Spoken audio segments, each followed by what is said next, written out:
Good morning, Ululani. So, how did you hear about it? What brought you into Upper Cervical Hawaii?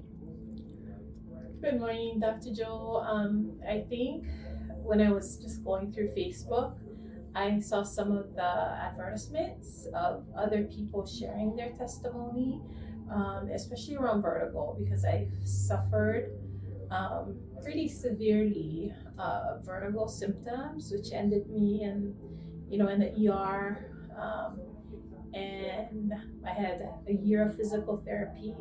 And then I decided to just come and try um, here. And So, what since happened? What was your then, yeah, experience? so I've been coming here for almost a year now. And my vertigo symptoms are gone. I've had other symptoms as well, such as like grinding my teeth, right? And that's not happening. I don't have to use a guard, the mouth guard or mouthpiece anymore. And just being fatigued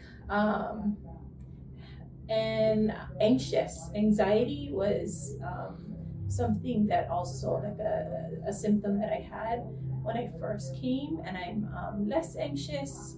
And yeah, I'm just really thankful and blessed to have found you.